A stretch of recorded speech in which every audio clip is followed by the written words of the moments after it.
Yeah.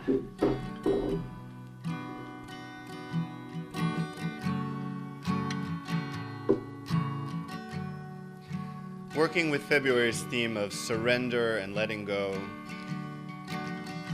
If you're coming in this morning and feeling like you're holding on to something that's maybe stressful or painful, at least for the next hour, maybe we can all just let go of it for a little bit. With a little help from Bob Dylan. If you know it, the chorus goes like this. We'll sing it once through. After you hear it the first time, I think you'll be able to sing it along too. I see my light shining from the west down to the east. Any day now, I shall be released. They say everything can be replaced. They say every distance is not near. So I remember every face of everyone who put me here. I see my light shine. I see my light shining from the west to the east, from the west down to the east. Any day now, any day now, any day now, I shall be released. They say everyone needs protection. They say that everyone must fall. But I swear I see my reflection somewhere so high above this wall. I see my light. I see my light shining from the west down to the east. Any day now, any day now, I shall be released. One more time. See my light shine. I see my light shining from the west to the east, from the west down to the east. Any day now, any day now, I shall be released. Any day now, any day now, I shall be released.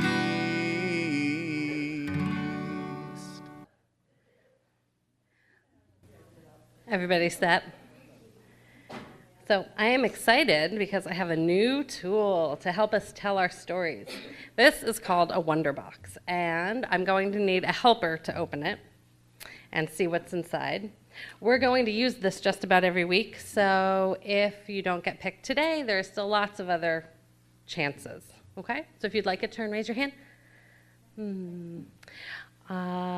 Lillian Deputy, come on up. Let's open the box. Let's see what's inside. You can take it out and show everybody. What is it? It's a piece of paper. What do you notice about it? It is a piece of paper. Is there anything on it? No. That means it's what? It's called what when there's nothing on it? Anybody? It's a blank piece of paper. And you know, I think some people can have some strong feelings about a blank piece of paper. Let's explore that question, Lillian. Big feelings about a blank piece of paper could be, oh, this is so much fun. I get to create whatever I want. Who feels that way when they get blank pieces of paper. And sometimes a blank piece of paper can be, oh, I have to make something and it has to be good. I don't know if I can do it. Who's had that feeling? Big feelings about blank paper. So our story today is called The Dot, and it's about all those things, sort of fear and stress and creating things. And it is by Peter H. Reynolds. Art class was over, but Alma's sat glued to their chair. The paper was empty. Alma's teacher leaned over the paper. Ah, a polar bear in a snowstorm, they said. Very funny, said Alma's. I just can't draw. Teacher smiled. Just make a mark and see where it takes you. Alma's grabbed a marker and gave the paper a good strong jab. There. Teacher picked up the paper and studied it carefully. Then teacher pushed the paper toward Alma's and quietly said, now sign it. Alma's thought for a moment. Well, maybe I can't draw, but I can sign my name. The next week, when Alma's walked into art class, they were surprised to see what was hanging above the teacher's desk. It was the little dot they had drawn. Their dot, all framed in swirly gold. I can make a better dot than that, Alma opened their never-before-used set of watercolors and set to work. Alma's painted and painted. A red dot, a purple dot, a yellow dot, a blue dot. The blue mixed with the yellow. Alma's discovered that they could make a green dot. They kept experimenting with lots of little dots in many different colors. If I can make little dots, I can make big dots too. Alma's splashed their colors with a bigger brush on bigger paper to make bigger dots. Alma's made a dot by not painting a dot. So that would be a blank white dot in the middle with color all around. At the school art show a few weeks later, Alma's many dots made quite a splash. Alma noticed a younger child gazing up at them. You're a really great artist. I wish I could draw, said the child. I bet you can, said Alma. Me? No, not me. I can't draw a straight line with a ruler. Alma smiled. They handed the young child a blank sheet of paper. Show me. The young child's pencil shook as they drew a line. Alma stared at the young child's squiggle, and they said, please, sign it. And that's our story. Let's go to class.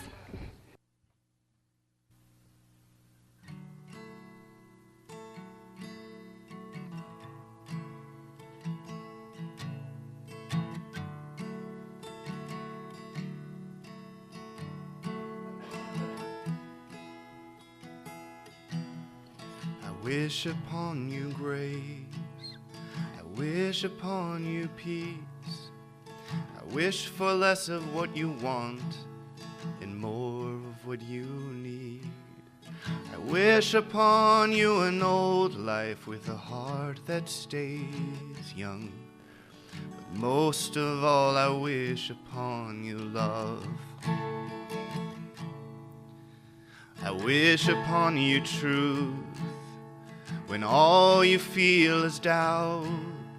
I hope you know that an open mind still knows when to shut things out. I wish upon you a brave heart that will always rise above. But most of all, I wish upon you love. As the sun sets and the moon begins to rise, even in the darkness you'll find the light. You'll find the light.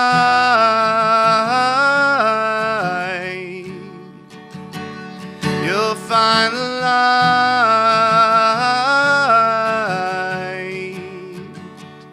You'll find the light.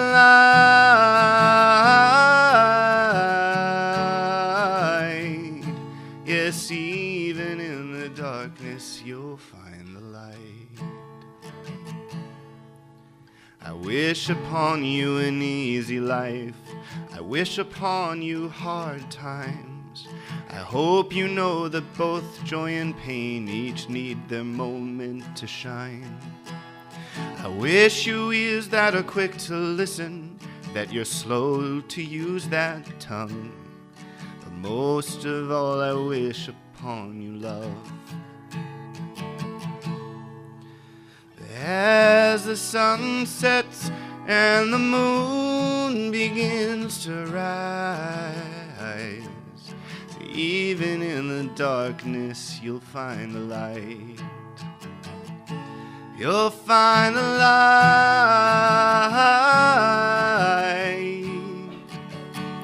You'll find the light.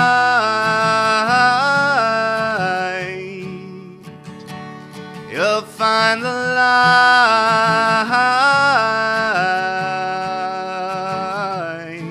Yes, even in the darkness, you'll find the light.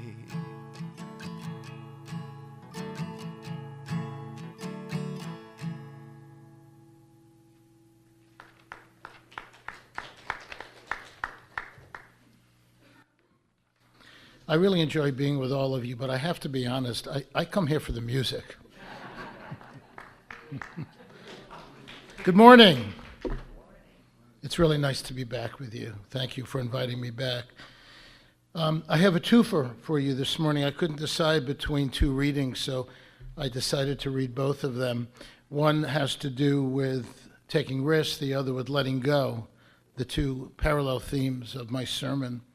The first is actually in the form of a prayer by Unitarian Universalist Tamara Libat, who writes, "Today we remember to breathe deeply, to rest, to take in, to pause before we act, and then to take in another deep breath, poised on the edge, and risk jumping in, risk taking action, risk speaking up, risk using the gifts we have been given, so that at the end of our life, we can say with absolute certainty that no part of our existence was wasted in fear of failure or fear of success." And the second are the words of Christina Feldman. "We believe that it is difficult to let go, but in truth, it is much more difficult and painful to hold and protect. Reflect upon anything in your life that you grasped hold of, an opinion, a historical resentment, an ambition, or an unfulfilled fantasy. Sense the tightness, fear, and defensiveness that surrounds the grasping. It is a painful, anxious experience of unhappiness. We do not let go in order to make ourselves impoverished or bereft. We let go in order to discover happiness and peace." The words of Tamara Libat and Christina Feldman. For a baseball fan like me, this is the most wonderful time of the year, the start of spring training. Do we have any other baseball fans here? Oh, a few. Then I'm just going to talk directly to you. So naturally, when I pondered how I was going to start this sermon, my thoughts turned to baseball and specifically to Maury Wills, of all people. Does anyone remember Maury Wills? Maury Wills was a professional baseball player whose career spanned from 1959 to 1969. He played for several teams, but for most of his career, he was a member of the Los Angeles Dodgers. Wills was a speedster and is credited for reviving the stolen base as part of baseball strategy. In 1962, you might want to write this down, he set a new Major League Baseball record for stolen bases with 104, breaking the old modern era mark of 96 set by Ty Cobb in 1915. Remarkably, He was caught stealing only 13 times all season, which meant every time he took off from first base, he had about a 90% chance of stealing second. Other players would come along later and break that record, but it was Maury Wills who captivated baseball with his game of cat and mouse. He famously said that base stealing was a game within a game. "I'm the mouse," he said, "and the cats are trying to trap me." Well, Maury the Mouse was a risk taker for sure, and his accomplishments epitomize the oft-repeated quote of the American journalist and humorist Robert Quillen: "You can't steal second base while your foot is on first base." Every time Maury Wills took off for second, he risked getting thrown out. But his remarkable record in 1962 would never have been achieved if he had not left the safety of first base each time. The reference is obvious.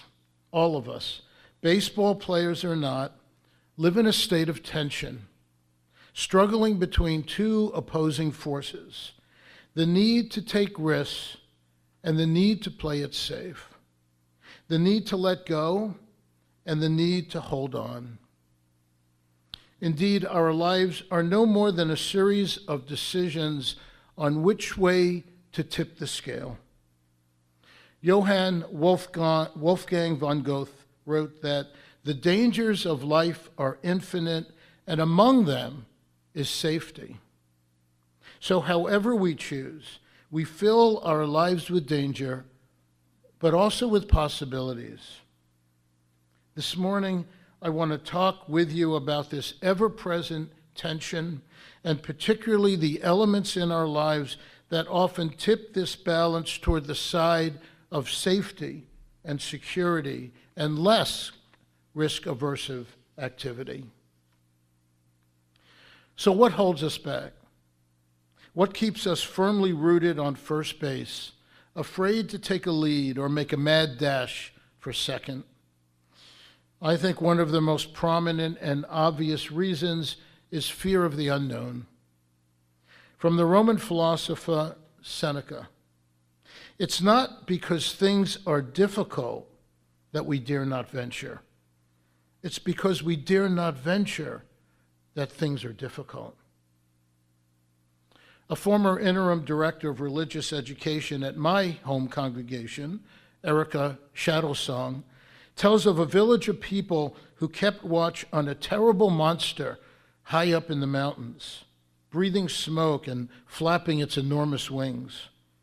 The people were convinced that the monster was going to swoop down on their village one day, destroying everything in its wake.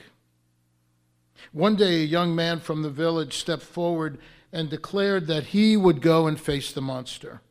He was afraid, but he couldn't stand to live in fear any longer. And he was curious to see what this monster was all about.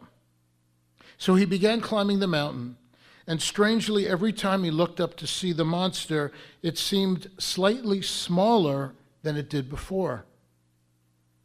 When he finally reached the top, he was amazed to find that the monster was so small it could fit in the palm of his hand. "Who are you?" he asked the monster.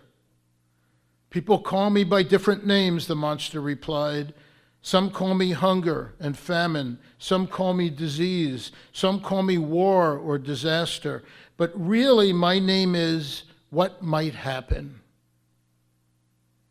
Fear of the unknown, fear of what might happen, fear of taking a risk.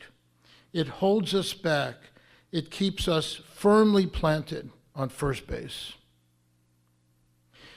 In the late 90s, I was toiling away as an administrator in the healthcare field and growing increasingly tired and impatient with my role and with the system within which I was working. What I wanted to do was strike out. Maybe that's not a good term to use, consider how I started the sermon. What I wanted to do was to start my own business as a trainer and consultant. So I took a lead off first base, and in 1999, furiously sprinted for second. I left my job and I started my own business. It was both frightening and exhilarating, and it led me down paths I never thought imaginable, from a position at the University of Delaware to staff member with the Central East region of the Unitarian Universalist Association, among other adventures. I suspect that many of you have made similar leaps. As Unitarian Universalists, we can take inspiration from those who came before us, men and women who faced their fears, pioneers, prophets, and martyrs who were willing to challenge the status quo, to stand alone if necessary, to fight for justice in face of incredible personal risk. I want to share with you just a few of those stories, and perhaps some of you are already familiar with some of them. In the 16th century, Francis David, a Unitarian minister and founder of the Unitarian Church of Transylvania, preached the doctrine and was eventually arrested and found guilty of the crime of innovation. What he was doing was denying the necessity of invoking Jesus Christ in prayer. David was sentenced to life imprisonment and died in the royal dungeon on November 15th, 1579.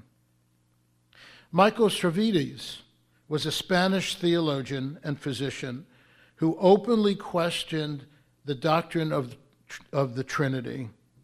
In 1531, he published a book entitled, and this wasn't very subtle, On the Errors of the Trinity. As a result, he became a marked man during the Spanish Inquisition and went underground, fleeing to Paris. He changed his name, went to medical school at the University of Paris, and became a doctor. He eventually was exposed, arrested, and tried for heresy. He was burned at the stake in 1553.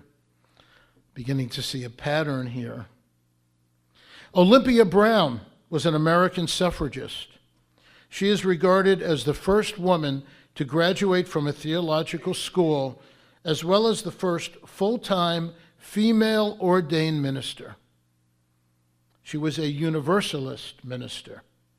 Faced with intense discrimination and personal hardships, Brown fought passionately for passage of the 19th Amendment and lived to be one of the few first-generation suffragists to vote in the 1920 presidential election, the first in which women were allowed to vote.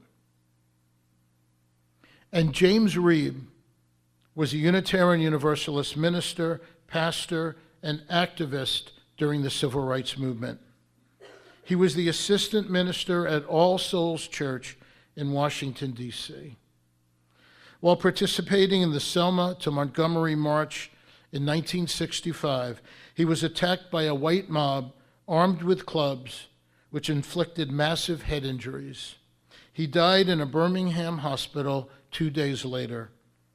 He was 38 years old.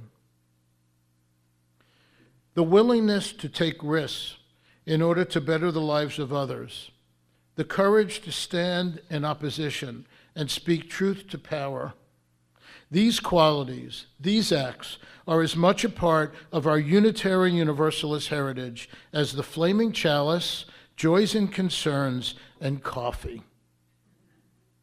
Today, in these challenging times, Unitarian Universalists continue to take risks.